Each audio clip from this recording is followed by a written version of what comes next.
Hello all, my name is Fahim. This week, as I said, I am going to continue on my studies with operating systems. Last week I discussed about what an operating system is and what pain problem it actually solves. I talked about how without an operating system, it would be a big hassle to use our computer in any way that we want. So these computers actually make are an interface between the user and the hardware, and is what actually allows us to use computers more effectively and productively. So that's what I was able to study last week, and this week I have studied a bit more about storage structures and input output structures. So storage structure of a computer is of two types, that is, it's volatile and non-volatile in nature. So on the volatile side of things, we have registers, cache, main memory, and on the non-volatile side, we have electronic disk, magnetic disk, optical disks, and magnetic tapes. So what is this? What am I talking about? What is volatile and non-volatile? So what I'm talking about is about memory, right? Volatile and non-volatile memory. Volatile memory is memory that will be deleted when the power is cut off, and non-volatile is memory that persists even after a power cutoff. So our RAM, random access memory, is actually a volatile type of memory. So this is why when you are playing a game and you are going through a big campaign in an RPG game, and suddenly some power outage happens and you lose all of that progress, right? This happens because the game state is actually stored in the random access memory. And since random access memory is volatile, that means that because of power outages, the whole data that was stored in that memory will get lost. So this is why we need to save our games, right? We save our games in between our sessions, and when we actually save our game, it gets stored into a volatile memory. So this is what allows us to get actual progress in our games. So there's, as we go towards the smaller storages, that means to the registers and cache, these are like really small storages, and they have a retrieval time that is much higher. That means you can get data from those much easier and much faster. And as you go to the higher levels, to the non-volatile side, that is optical discs and magnetic tapes, you have more storage, but the time it takes to get data from those is much more higher. And let's now discuss about what RAM is and how it actually increases computer performance. So I was actually watching Neso Academy's course on operating systems, and he gave a really good analogy about how having more RAM will actually make your computer faster. So this is the analogy that he gave. Imagine that the memory that you have, that is the secondary memory, or the memory that is non-volatile, or memory that is like persisting and things that we save in our computer, all of that is secondary memory. All right. And he says to think of this secondary memory as our library or our shelf in which we keep our books, right? And these books are the actual data that we are storing. And now, where does our RAM come into this? Our RAM is like the table. Imagine that whenever we actually want to read a book, we like to sit on a specific table, and we don't like to just imagine that we don't like to read on any other tables.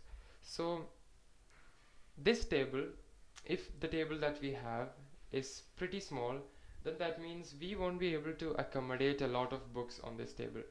So if the table is pretty small, let's say we can just keep two books, and beyond that the books will not be fitting. So this table is actually our RAM, and the books that we're keeping is our applications in our computer. So if we have more RAM, that means if our table is much more bigger, then that means we can handle more books, that is, have more applications open and perform much more memory, applications that take up much more memory. So that is how having more RAM actually increases the performance of our computer. So now let's talk about input and output structures. So in the last video that I did, I talked about how we have device controllers. Device controllers are what actually translate what happens with our devices. For example, I have this mouse right here, and this mouse will have a controller in my system, that is a USB. Since my mouse is connected through a USB, it will be a USB controller. And this controller is actually what translates whatever is happening. So when I move my mouse, that is what translates this USB controller is what translates whatever is happening with my device to my operating system, because the operating system by itself does not understand how or what this new input from a mouse is, right? And within our controller we have two things. It has a local buffer that is to store data, and it also has a device driver. So this device driver is actually what translates things. Now that's a bit confusing with what I just said right now. So let me explain actually. Device controller is a hardware, okay? It's something that is inside our computer. And device driver is a software that actually does all of this translating within this device controller so that the operating system can understand whatever is going on.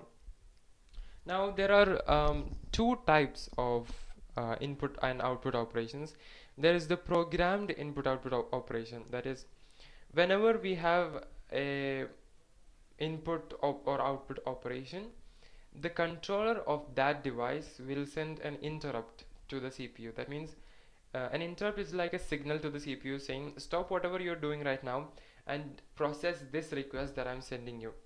So with this, the computer will know that something new is happening, something is coming from one of the devices, and it will get ready to transfer that whatever data is coming into our memory and make the changes in our computer accordingly.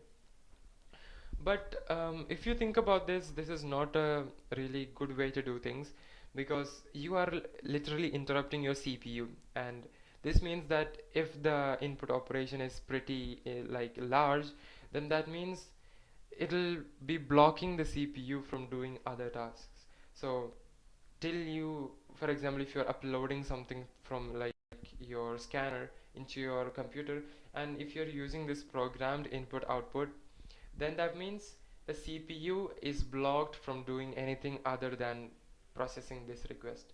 So this is why we have another form, that is the second type of input output operation, that is DMA, or direct memory access. So in direct memory access, the CPU does not have to worry about whatever is happening when a new input from a device comes in. The CPU only comes in the when the process starts, the driver will be actually talking directly to the memory without the involvement of the CPU. The CPU only comes in when the device is done with its memory transfer and whatever input is coming.